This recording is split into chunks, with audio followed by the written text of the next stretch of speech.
Shalom, marilah kita berdoa. Bapa di dalam kerajaan surga, kami mengucap syukur atas segala penyertaan-Mu dalam kehidupan kami hingga pada saat ini. Tuhan, kami akan mendengarkan firman-Mu. Berfirmanlah Engkau Tuhan, sebab kami telah siap untuk mendengarkannya. Dalam Kristus Yesus kami berdoa kepadamu. Amin. Firman Tuhan bagi kita pada saat ini tertulis dalam kitab Mazmur pasal 133 ayat 1 sampai 3. Beginilah bunyi firman Tuhan. Nyanyian ziarah Daud. Sungguh alangkah baiknya dan indahnya apabila saudara-saudara diam bersama dengan rukun. Seperti minyak yang baik di atas kepala meleleh ke janggut, yang meleleh ke janggut Harun dan ke leher jubahnya. Seperti embun gunung Hermon yang turun ke atas gunung-gunung Sion. Sebab kesanalah Tuhan memerintahkan berkat, kehidupan untuk selama-lamanya. Demikian pembacaan firman Tuhan. Topik firman Tuhan ini persaudaraan yang rukun. Saudara-saudari sekalian, Mazmur 133 ini adalah pujian singkat yang menghargai tinggi persatuan dan kasih persaudaraan. Apa itu yang dipuji? Saudara-saudara diam bersama dengan rukun, bersuka satu dengan yang lain dengan saling mengasihi, dan mengusahakan kesejahteraan satu sama lain dengan saling melayani. Sungguh baik dan indah apabila saudara-saudara diam bersama dengan rukun, dan dengan demikian diam dalam persatuan, bahkan berdiam sebagai satu kesatuan, berdiam sebagai satu hati, satu jiwa, dan satu kepentingan. Bapak Ibu sekalian, Daud mempunyai banyak anak dari banyak istri. Ada kemungkinan ia menulis Mazmur ini untuk mengajar mereka dan untuk mengajak mereka agar mengasihi satu sama lain.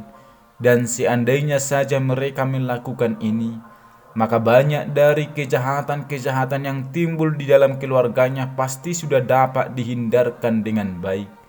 Selanjutnya, suku-suku Israel sudah lama menjalankan kepentingan sendiri-sendiri selama pemerintahan hakim-hakim, dan seringkali hal ini berdampak buruk. Tetapi karena sekarang mereka bersatu di bawah satu pemimpin, ia ingin agar mereka merasakan betapa kerukunan ini adalah demi keuntungan mereka sendiri, terutama karena sekarang tabut Allah sudah tinggal tetap, dan bersamaan dengan itu menjadi tempat mereka berkumpul untuk beribadah bersama-sama dan pusat dari kesatuan mereka. Sekarang biarlah mereka hidup di dalam kasih. Betapa terpujinya hal ini. Sungguh alangkah baiknya dan indahnya.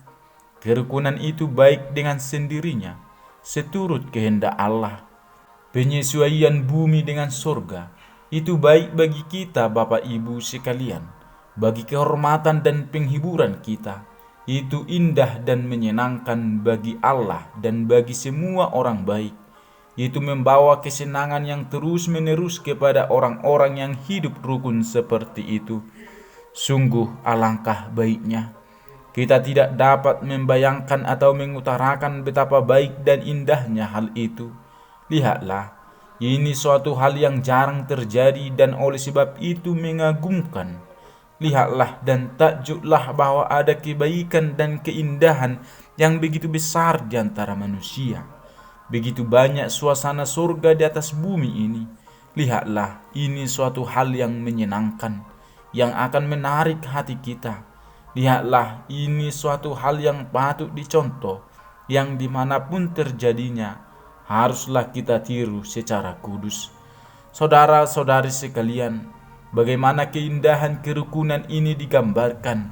Kerukunan ini harum seperti minyak urapan suci, yang dibubuhi dengan wewangian yang kuat dan menebarkan aromanya untuk menyukakan semua orang yang ada di sekeliling. Ketika dicurahkan ke atas kepala Harun, atau imam besar penerusnya, dengan begitu berlimpah sehingga mengalir turun ke wajah, bahkan ke leher jubah atau pinggir jahitan baju. Minyak ini suci. Demikian pula seharusnya kasih persaudaraan kita dengan hati murni harus diabdikan kepada Allah. Minyak ini dibuat dari bahan-bahan yang ditentukan oleh ketetapan ilahi. Allah menentukan bahan-bahan dan kadarnya. Demikianlah orang-orang percaya belajar dari Allah untuk kasih mengasihi. Ini adalah anugerah pekerjaan Allah di dalam diri kita.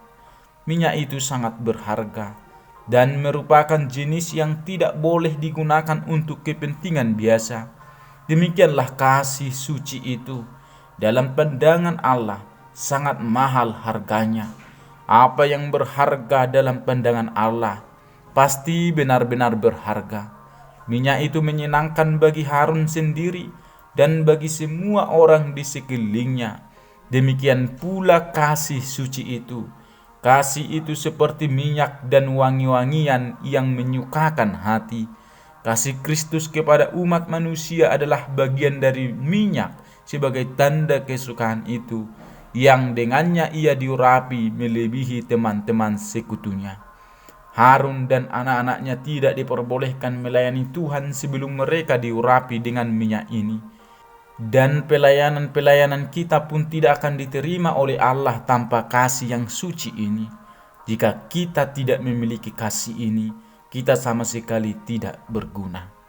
Minyak ini membuahkan hasil.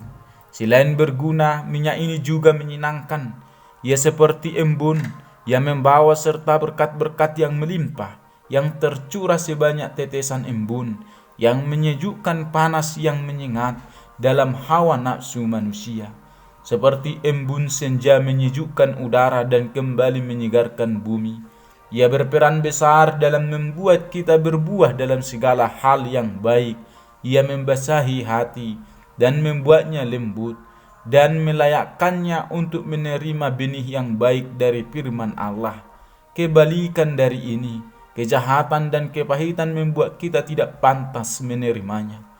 Minyak ini seperti embun gunung Hermon, bukit umum, sebab kasih persaudaraan merupakan keindahan dan keuntungan bagi masyarakat umum. Dan seperti embun yang turun ke atas gunung-gunung Sion, bukit suci, sebab ia berperan besar dalam menghasilkan buah-buah pada masyarakat suci.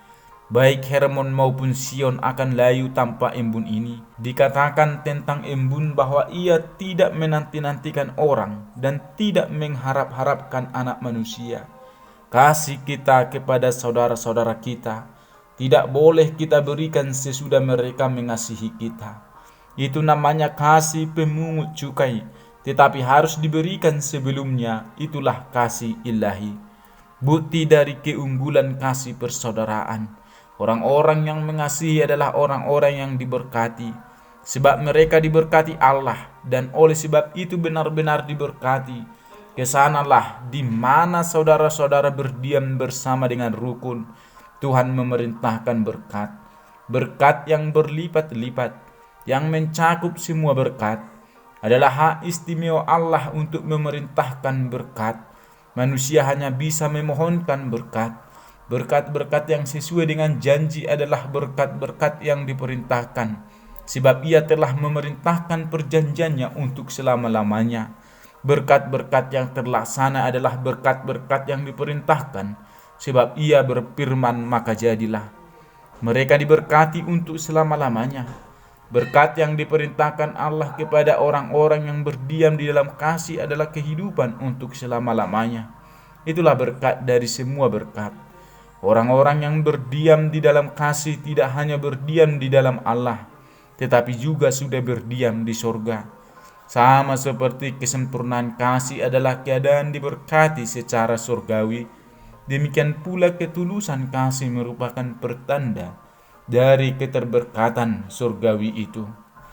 Orang-orang yang hidup di dalam kasih dan damai akan memiliki Allah segala kasih dan damai itu bersama mereka sekarang, dan mereka akan segera bersamanya tidak lama lagi, bersamanya untuk selama-lamanya.